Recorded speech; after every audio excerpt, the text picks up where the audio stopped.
just gonna go right off the cuff. Mr. Kim, do you have any tips This is Jared. for a shorter fighter that's going against a taller fighter, and how they can approach that from a battle? A battle, all right. Battle. So I had this question from one of our guys. His name is Dr. J, and we're gonna break down some basic fundamentals. All right. So we got taller man here, shorter man right here. Let's talk about the anatomy real quick. He's taller. His limbs are a lot longer, so they can reach me faster than I can reach him. And when I say the word faster, I mean it depends on which person is twitching their muscles much faster.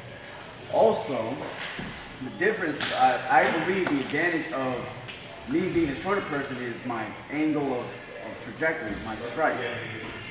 Now, Art, all right, he brought up a really good point. If you're always in defense as a I'm taller Art. fighter, Okay.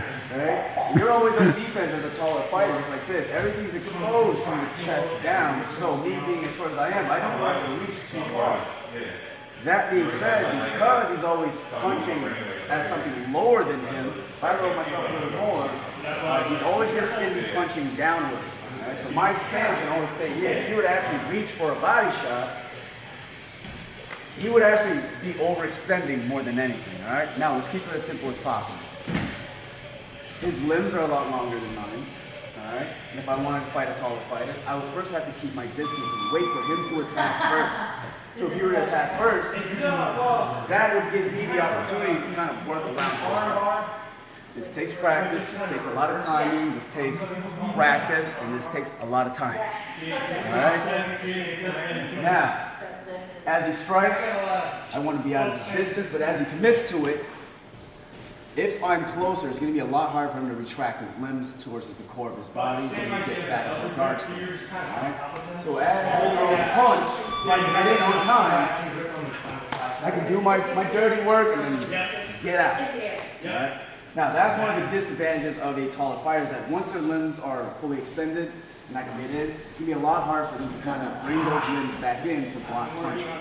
Now that being said, once I'm in close, it's even harder for him to throw punches because I can really do some work with him. For him, he'd want to kind of back away a little bit. Now, that being said, if he, as the taller fighter, just always keep his distance and just throw punches from there. Now, I'm always on the back foot, I'm back pedaling, and if he were to be the aggressor and just always move forward, I would always have to kind of work off of my back foot. Why do I say that? Because if he's advancing, yes, we're in close, and I said I can do dirty work here, but if I'm always on my back foot, that means his momentum is coming towards me to throw punches. His power, being a taller fighter, is much higher than mine, so I have to keep note of that mentally to realize I don't want to get there. All right? I hope this answered a lot of questions. If I ramble, it's because I'm good at that. I learned from my boss. Sir, you want to add anything? It's just assess your opponents and play the game. The more you know, like, you know. All right, you guys, if you have any questions, ask, and I'll see you later. Yes, sir.